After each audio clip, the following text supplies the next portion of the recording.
Amanda Leitner, and welcome to Rochester Rising, where we amplify the stories of Rochester entrepreneurs. Welcome to episode 161 of the podcast today. So today on the show, we got to sit down with Colorado native Jeb Taylor. Jeb Taylor is the owner and founder of Jeb Taylor Knives, a Rochester-based business that creates handcrafted knives. Jeb originally got interested in making knives while he was stationed in the U.S. Army, and he really honed in his craft while he was living in North Carolina and eventually relocated to the Rochester area with his family. In 2017, he started Jeb Taylor Knives and began crafting tactical knives, but is transitioning into more kitchen cutlery. On the show today, we talk about how Jeb is growing and marketing his business over the past 3 years. We talk about his very entrepreneurial family and more. So stay tuned today and don't miss out on the show. You can find out more about Jeb and his business, of course, by listening into the podcast, but you can find him as well at jebtaylorknives.com and on Facebook and Instagram. So check it out. And those links are in our show notes as well. So check them out there. So if you enjoy this story, you can find many more podcast articles and videos talking about the entrepreneurial ecosystem in Rochester on our website at rochesterrising.org. You can find our podcast through Apple Podcasts, Spotify, and YouTube. And we are also on Facebook, Instagram, and Twitter. So check us out on any of those locations. All right, so now on to the podcast with Jeb Taylor and Jeb Taylor Knives. Well, thanks for being here today to talk about your kind of entrepreneurial journey with Jeb Taylor Knives. So I appreciate your time today. Well, thank you very much. So yeah, I always like to understand, people's passions for what they were doing. So how did you initially kind of get exposed to knife making and get interested in that? Well, I was always a lifetime lover of knives. I grew up in the 80s, so there was a lot of action movies that had knives prominently featured, and I always loved them. I thought they were great. Probably around 2010, I was working overseas, and I was out there, and there's like a village blacksmith, and he was hammering away on like just a hard piece of metal, this anvil he had, and he was making machetes out in the middle of the jungle. And I was like, I could totally do that. That can't be that hard. And so I tried it, and I was just not very good at it at all. And I'm still not that great at forging things, but it sort of piqued my interest in making knives. I was living in North Carolina at the time, and there's a large, it's the North Carolina Custom Knife Makers Guild. And their meetings are open to anyone. You could just show up if you have any interest in knives. And I showed up to a meeting, and everyone was super friendly. And then I was traveling a lot for work at the time, and so I'd miss, they had 4 meetings a year, so I'd miss a few meetings for half a year. But when I came back one time, they had new leadership, and nobody recognized me. And they made me get up in front of everybody and say who I was and where I lived. And it turns out there was a pretty well-regarded knife maker, lived in the same town as me. I knew who he was. He didn't know who I was, but I knew he lived near me. But afterwards, he came over and he's like, "Hey, where he lives?" And it turned out he lived like 5 minutes away from me, and that was his worst mistake, because after that, I just kind of leached onto him, and he became like my mentor. He's like a big brother to me now. So that is how I got started in just making them. I still traveled a lot for work, but probably about maybe 4 years ago, I think it's good. I don't think you should have to monetize a hobby, but I was at a point where I was spending enough time and I was doing enough what I would call quality of work that I thought there was some commercial viability to it. So I started selling some here and there, and that was sort of the beginning of Jeb Taylor Knives as an enterprise. Yeah. I think that's an interesting point you made there, that you shouldn't have to monetize a hobby. And that's something, we talk about a lot, is if it's, a lot of people follow passions and think it's a business, but if you're not making money off it, it's not really a business. It's a hobby. But I think there's an important point there too, in that, you just have to do stuff that makes you happy too.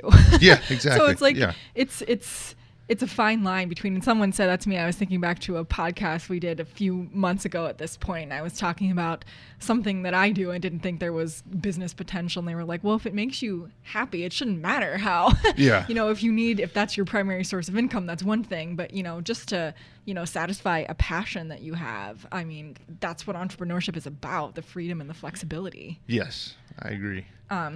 So I think we'll talk about this a little later, but when you were overseas, was that during your time in the Army, or was that something? Okay. No, I was in the Army for 20 years. I was about 10 years as an infantryman, and then 10 years I worked in special operations in civil affairs. So I coordinated government functions for the DoD and host nations. Mostly I was the Philippines, and then I worked there's the Balkans down into Turkey, through Syria, through kind of my last stretch of time there. Okay. And I can't remember, you're from Rochester, or your wife was? I married a Rochester girl. That's how you got here. Yeah. Okay. I grew up in Southwest Colorado. She's from Rochester. She's a Rocket. And then she was a great lady, and I was probably gone so much of our marriage. We were down in Fort Bragg, North Carolina. And so she has a giant family in Rochester too. They're everywhere. So when it came time to retire, we moved up here, which is it's wonderful. I got good in-laws, so it's not hard for me at all. Yeah, I didn't know you were from Southwest Colorado. I don't think we actually ever talked about that before. I say Durango because people have heard of Durango. Yeah. But I'm from Bayfield. Nobody's heard of Bayfield. No. No, Colorado, it's a nice place. I love it. Very, outdoorsy and, beautiful, and it is very different scenery. Yeah.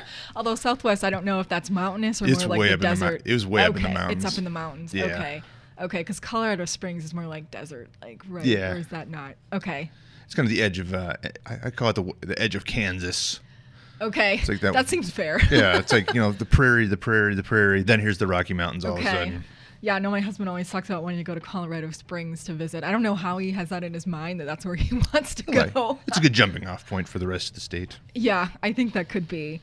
So you retired from the Army, moved to Rochester, and started Jeb Taylor Knives. So do you want to talk a little bit about, what that business is and when you started it here?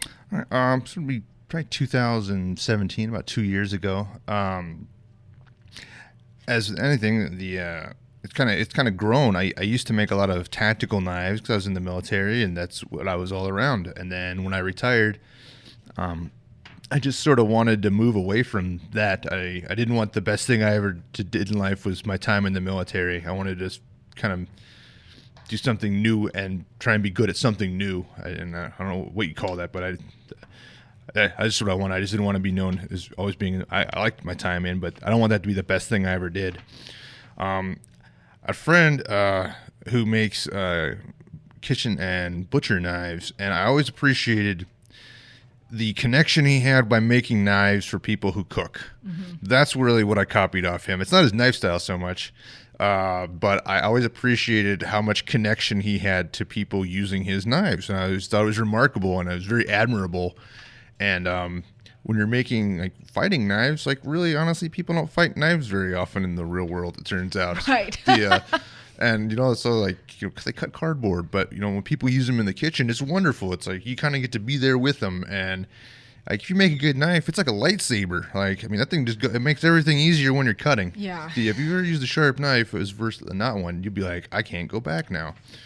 So that's what I wanted to do. I wanted to have that connection of me making something and helping somebody else. And I think that kitchen and then butcher knives make me feel happy about making them. Yeah. So you started out making the tactical outdoor fishing knives, and then kind of transitioned into the kitchen knives. So do you want to talk a little bit about kind of the products that you offer, and then how you kind of transitioned from outdoors to kitchen? I made a lot of this knife, and I still make some because they pay the bills. There's a following for them.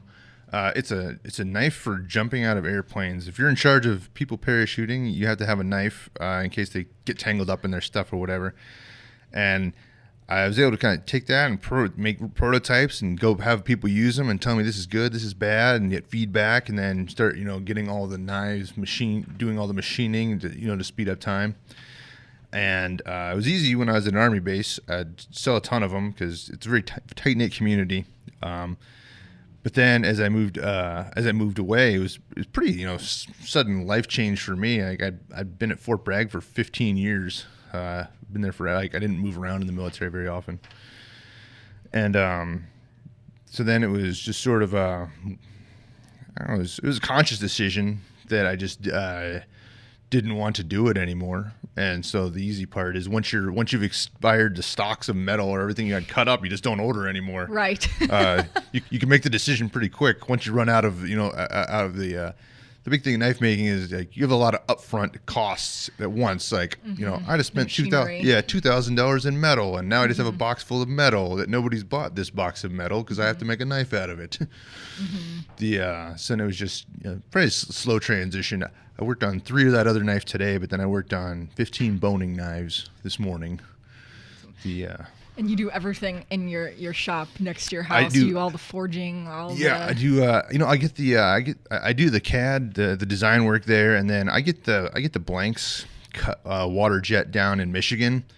The people I use there, they're a distributor for cutlery steel, which there's not a lot of them out there.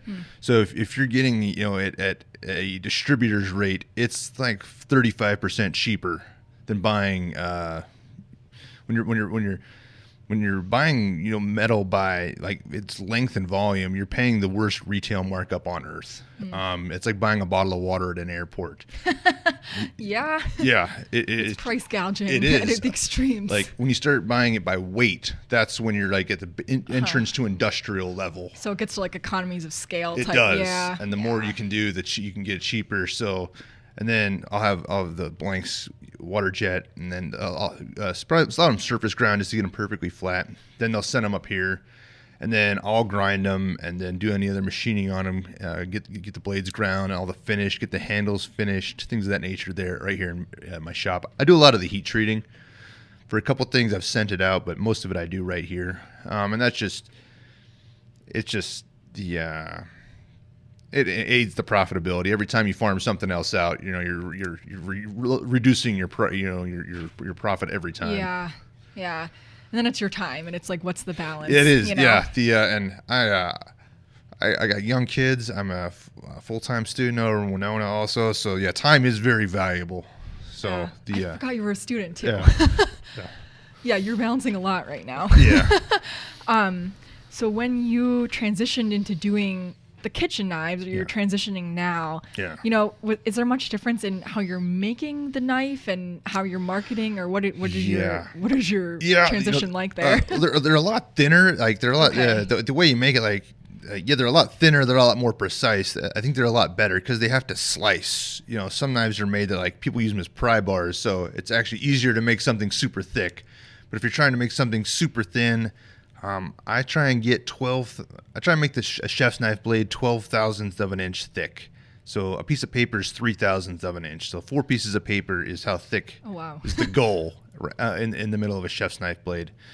So it's very thin, and it's a very large surface. And sometimes, one technique, I just made a bunch of chef's knives, and I had them heat treated before, so I had to grind them, and they can't get hot while you're grinding them, but they're so hard. They're like hard as glass.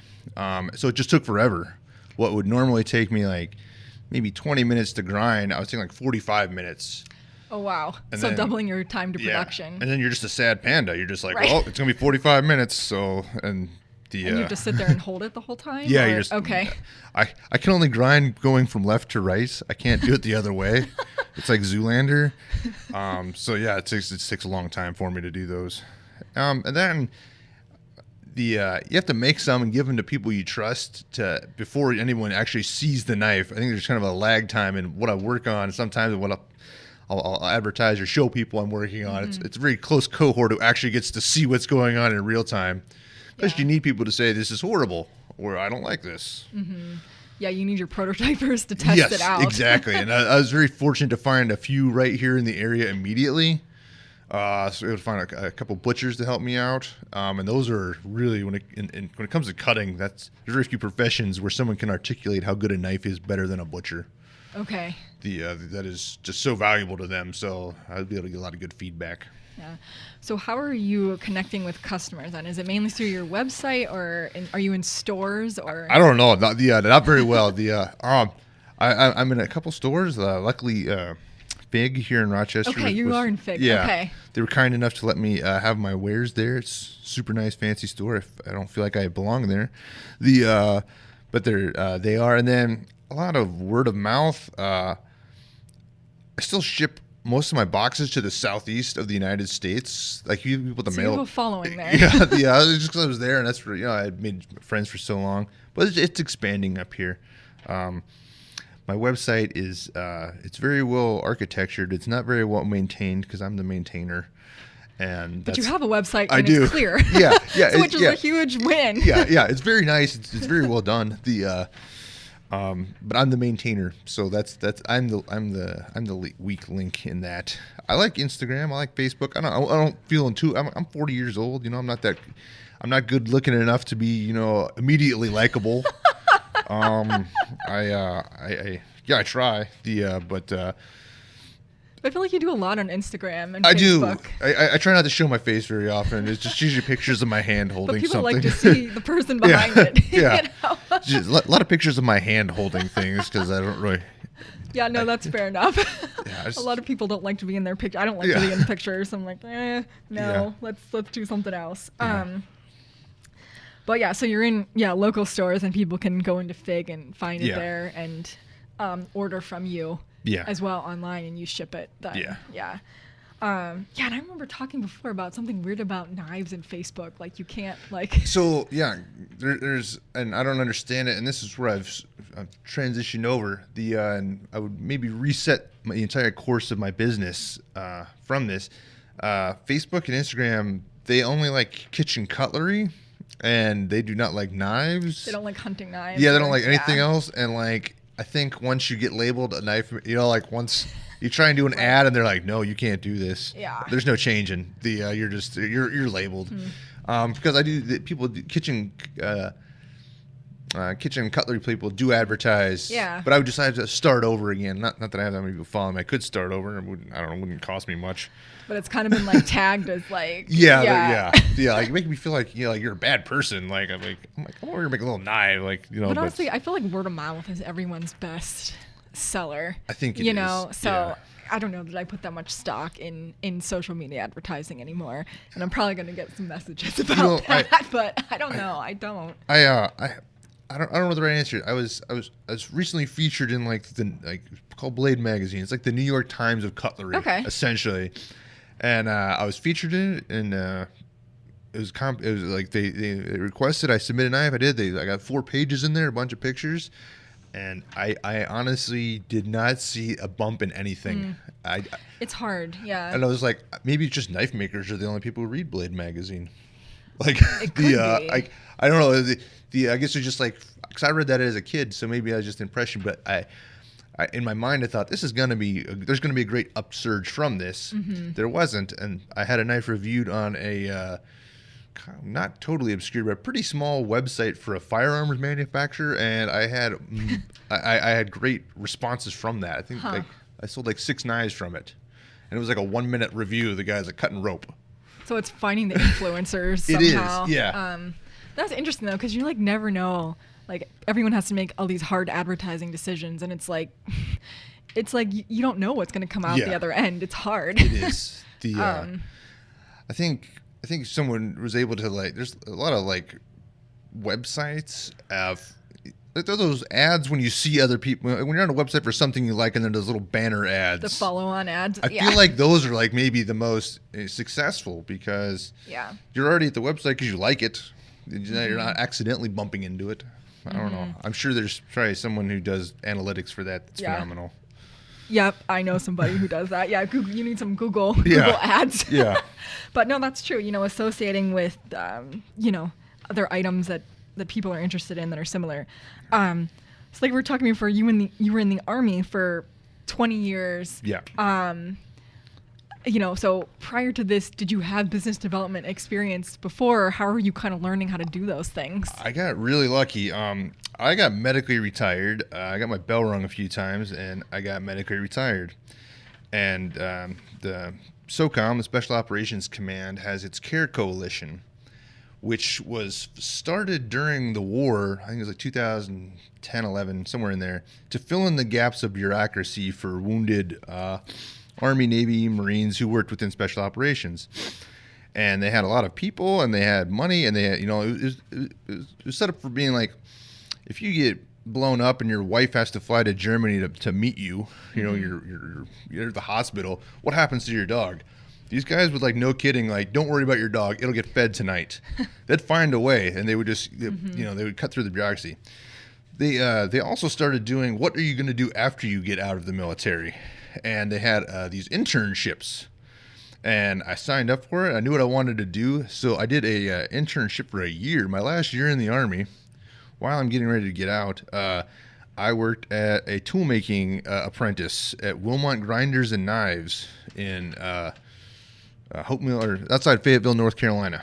So, like, I would go there to work. That's just what I did. So I got to go make production knives and grinding. He makes very high-end grinders. If you're into knife grinders, it's the high end. And so I made those, and I got to go from, I made a knife to, like, if you're making one knife, you're losing, unless you're making absolute works of art. If you want to do production, you need to make, like, no less than 10 at a time. And so it's pushing batches of 10 to 25, like how to line that up, looking at, like, I'm going to order the metal from here. I'm going to, make sure all my parts match. All your screws match, everything, so you can do it the most quality job efficiently as possible. And I got to go do that for a year, and it probably changed the arc of my life, having that experience. Yeah, I think that exposure is so important, Yeah. because otherwise it's like, how do you know what you like and what you don't like and get that training in it? Exactly. If you don't have that opportunity. Well, especially, like, you join the military when you're young. Like, my mom signed me away, and you don't really have a lot of, especially if you stay in, you don't really have those years. You hear other people talking about finding themselves. You don't really have those years. Like, you have a job and you're gone, and you don't get to, like, I want to go backpacking. And it's dangerous. Yeah. You just don't get so maybe, who knows, maybe had I not joined the military, I just would have become a machinist early on, and I would have been happy. Who knows? It's a lot of what ifs, but I was fortunate to have this. I knew I liked to work with metal and things of that nature, but that internship definitely made me know that this was something I could do, like, go from an idea to, like, this is very viable, and this is how the numbers work.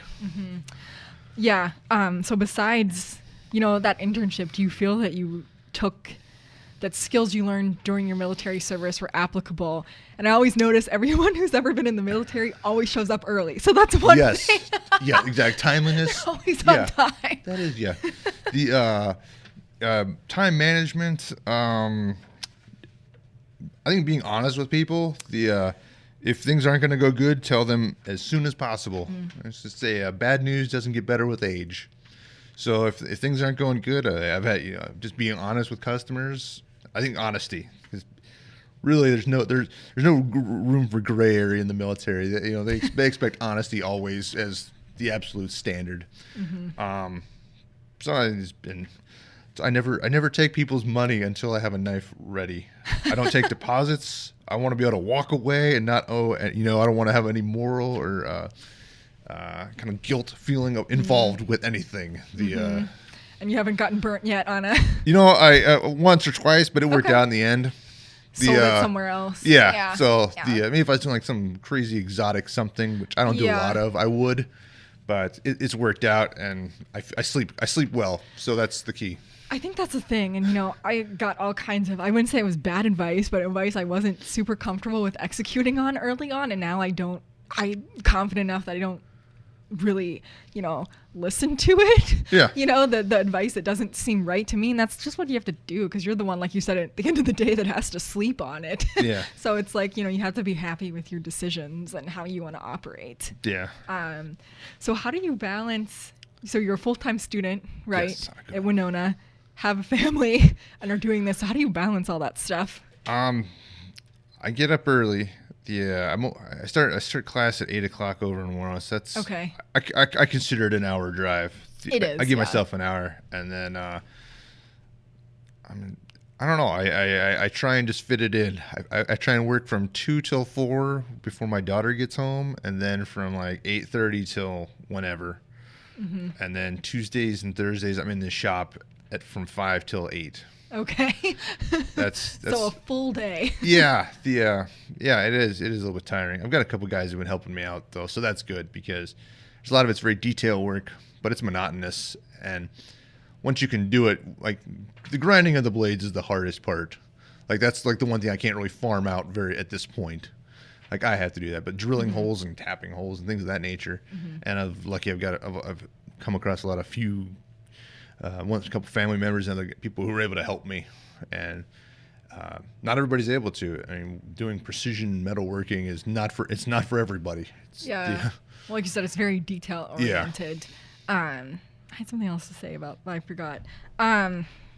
So you're an entrepreneur. Your wife is an entrepreneur as well, right? She is. Is it Pottery by Jessica? Is that the name? Yes, Pottery by Jessica. Pottery by Jessica. So, how do both of you talk to your kids about entrepreneurship? Do you, or what do they think about what you're doing? I think my son's 4, so he sees it as a competition for time. Yeah. Because he's like we were speaking earlier, he's not allowed in the shop. He's just not the kind of kid who can be in the metalworking shop at 4 years old. My daughter was fine. She's just magically the kind of kid who did great in that environment, but it's not for my son. So he just sees a competition for time. And I try and break it down this is where toys and food come from, because he understands. Yeah. My daughter, she gets it. My wife's a butterfly. She's a great lady, and my daughter takes after her. Yeah, she's very artistic, and she's a hustler. My daughter starts making pottery. She likes it. My wife gets it from her father. So I guess I don't discuss it much for me. But my wife is a hustler, and she's a very hard worker, and she does great work in her pottery. So I think she's a good role model for my daughter. Yeah. So they're just watching everything you guys are doing. Yeah, pretty much. Well, my daughter she throws her own pottery too. Like my wife has taught her. Everything I do doesn't appeal to her. I tried, I'm not going to force it, but it's just dirty and knives to little girls are not super appealing. Yeah. And even grinding knives, it's just dirty. There's grit flying. It's not a fun work environment. Maybe when she can cook, you probably don't want her cooking with sharp knives. Yeah, exactly. At this point. Yeah, but no, that's fun. She's doing some pottery and learning, Yeah. How to do that, and how to Yeah. make sales and stuff like that. Yeah. I think like we talked before, that's something I like grew up around too, is like metalworking and running a small business. So, it's definitely a I don't know what you want to call it, a lifestyle Yeah. that you see from your parents and the hard work that it takes. I guess that'll be the one lesson is if you have to work hard. Your parents ain't rich, so you're going to have it's on you. Yep. If you want something, you're going to have to work hard. Yep. Yep. All right. So I just have a few questions to take us to the end of the podcast here. Okay. And I'm asking everybody, and these are new ones for 2020. Nice. I'm ready. So we have some fresh ones. Okay, so, I think people are always interested in learning about new things to read or things to listen to. So what are you reading or podcasts you're listening to right now? I missed out on podcasts until a year and a half ago in life, and I don't know why, but I just did.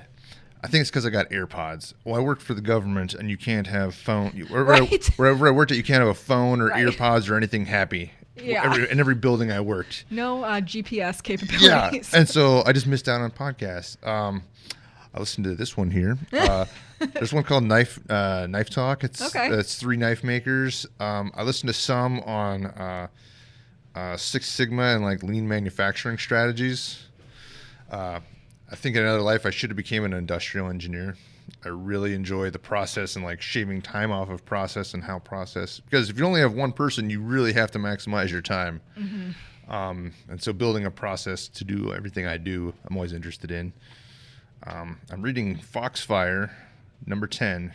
Reading into Foxfire books. It started out as this college project in North Georgia, and it was to capture knowledge of Appalachia, kind of specifically North Georgia, South Carolina, and North Carolina. Okay. It started off with Foxfire 1, like back in 1960. And it was just a great series of books if you just want a different perspective on life in Appalachia. Huh. And I just got number 10. It's been out for a while, but I just got a copy, so I've been reading that. I think it'd be really interesting. What's the one? Is it kind of like Hillbilly Elegies? Are you familiar with that one?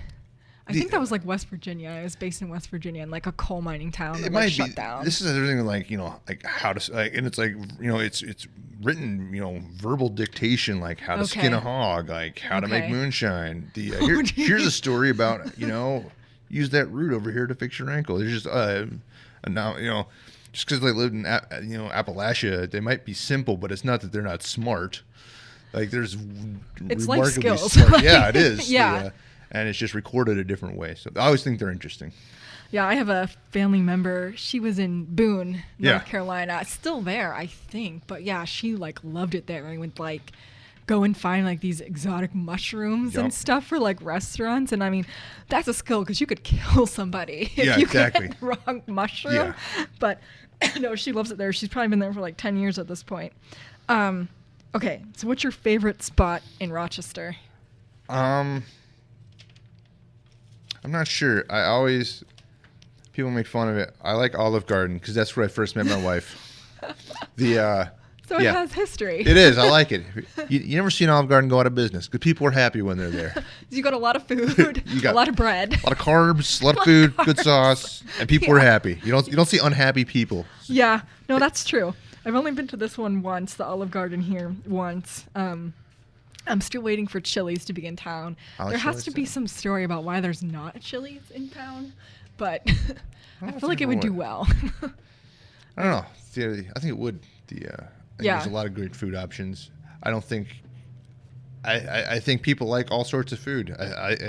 I appreciate people who make works of art, but then there's people who make just good things, and you're gonna like it. Yeah, and good food's a work of art too. Yeah. What's one key resource you've found in the community that's been useful? I'd say the internet. Just social media has been nice to meet people. Mm-hmm. I probably met more people who were into who I was not directly related to or married into off the internet, and I was trying to be very opening to people. I have people out of the shop all the time, just to come make knives or not, or I don't know. People were always kind to me, so I was trying to just return the favor. But I would say, by social media, it has allowed me to meet more interesting people, and it was just something I never did when I was younger. Yeah, no, I think that's a good point, though, an interesting point, because we think of social media as like, national or global, but you can connect with like people right around the corner that you wouldn't even know of. Yeah, I love it. I like to look at it. I like to see what's going on. I met tons of people in the area that I would not have met at all. No chance whatsoever without it. So yeah, I would say if I made a resolution this year is to spend less time on social media and actually took Facebook off my phone. It's felt good so far because it's just a time suck. Like, I'll go on my laptop and look at it, but I won't just sit at home and look at it on my phone. I can go either way. I have friends, with the military, you have these very, very complex experiences with a lot of people in a lot of places, but for a short period of time. You're never together that long.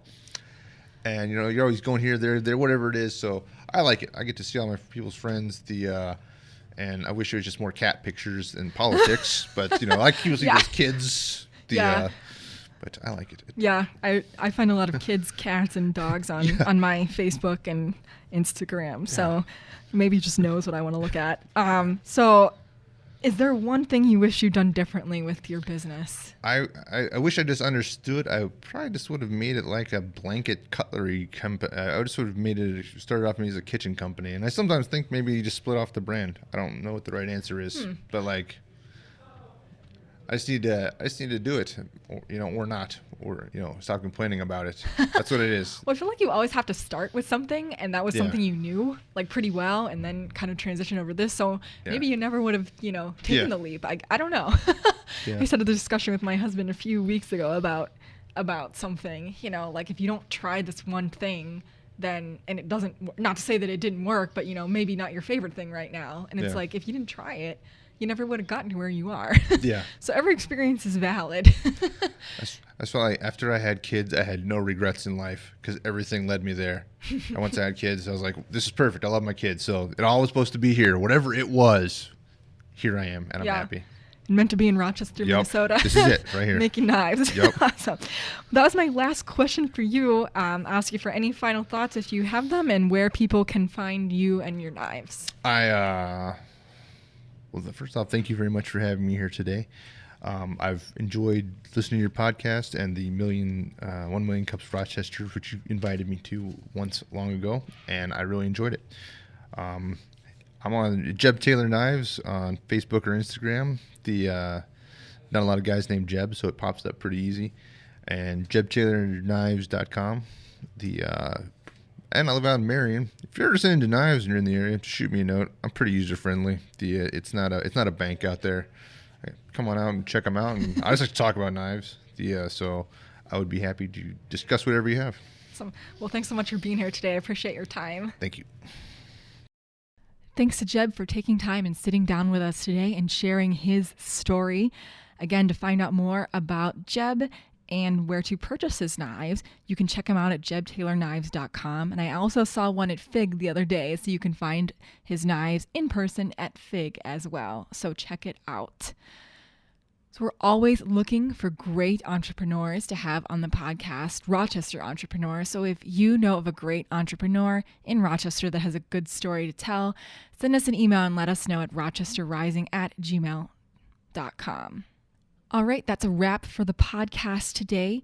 Be sure to subscribe to our podcast wherever you listen into your podcast content so that you never miss a story of entrepreneurship and innovation coming out of Rochester, Minnesota.